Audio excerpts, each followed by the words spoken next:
So this is an old window here that all the glazing had fallen out and the glass was broken. So I made these little stops here. Happens to be redwood this time, but it could be almost anything. I like a softer wood because I could push nails into it. So it's a little triangle that fits right in there. I run a bead of caulk and then I use a brad pusher.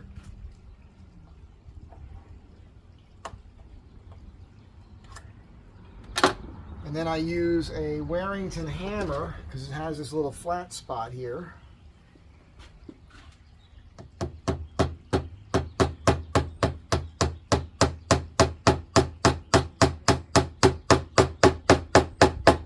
I ran a bead of caulk down this first because this window was in pretty rough shape, and I pre-primed it. I made sure I got primer into this spot here. And you know, you don't have to put a whole lot of these in there. This caulk's gonna hold it pretty well.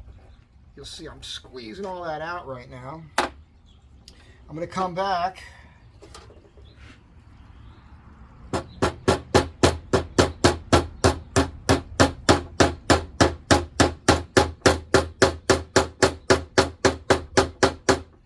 So what I'll do is I'll get all these nails set, and then I'll come back with this sharp knife that I kind of sharpened. And I'll come in here and any of the gaps between the two pieces of wood, I'll use the caulk itself as a filler. And then I'll just come across it and I'll make it nice. All right, and then I'll dry up a little bit, then I'll shave it across the top. And then when I just barely touch that with some sandpaper, she'll be ready to paint.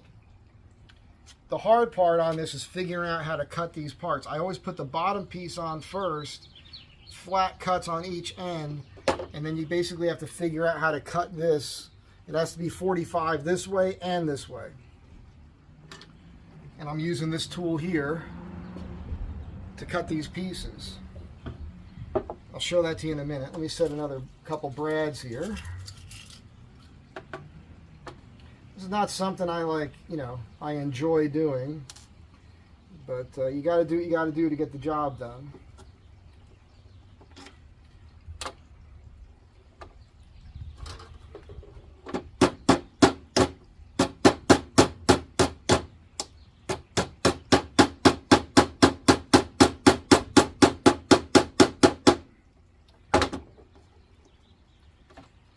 A lot of you guys probably never even seen a brad pusher before. It's kind of old school tech here. And you got to get the angle right because you don't want that nail to be clipping the edge of the glass.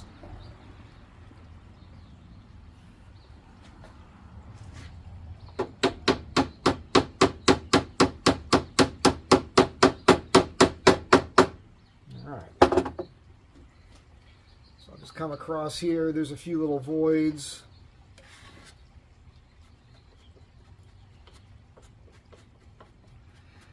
Now, some guys wouldn't like this idea because now if this window breaks, it makes it a little bit more difficult to change it out. If the window breaks, it's not that big of a deal. You just, you bust the glass out of there. And then you can remove these stops and everything's okay.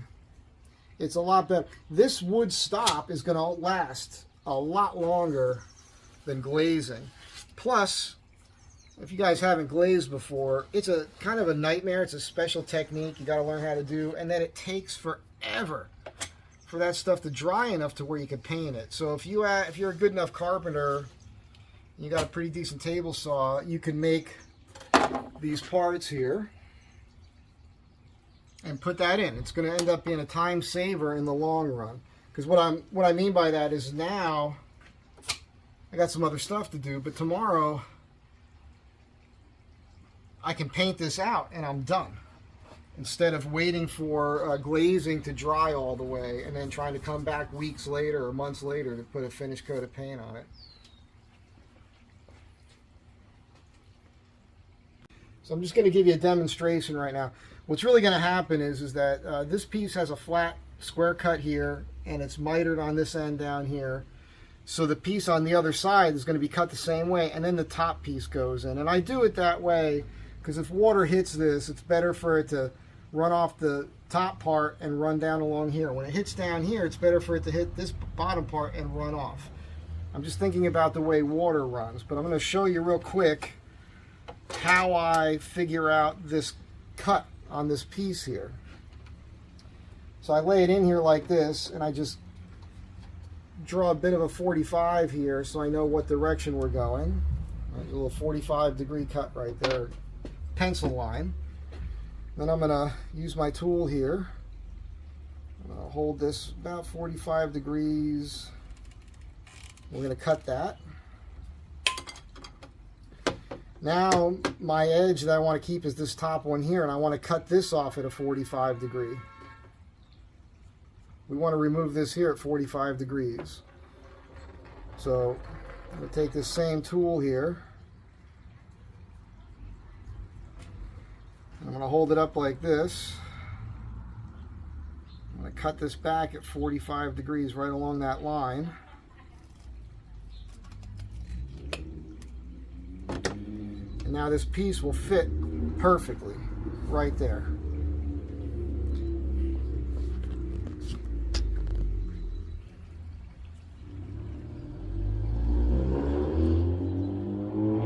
See that?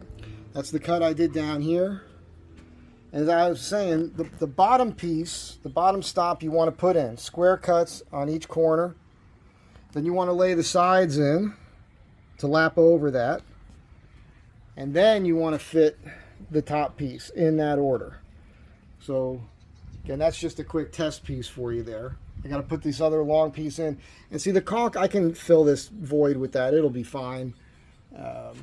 You know, keep in mind, these are old windows here. Nothing's super perfect. And this is this garage window, which didn't even open before. It never opened the whole time I was here, and the outside of it was kind of falling apart. Once I started trying to fix that, I ended up having all kinds of problems. And I figured, well, I might as well just make this window work. And they're happy about that. So that's what we're doing. Or, you know, it's not what we're doing. It's what I'm doing. Anyhow, specialty tools for this, right? So I like having one of these. Very cool thing to have. You cut little pieces of molding, quarter round, whatever, in a house with it. So you don't have to break out the saw. And what was the other thing? Where'd it go? It's over here. So here's your brad pusher. And let me see if I can...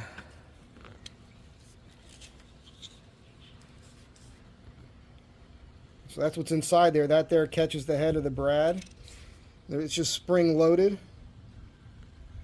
So you just push that on there and push that into the wood. And again, like I said, you just have to be very careful that you're going to get the nail into the wood of the rails and stiles and miss the glass.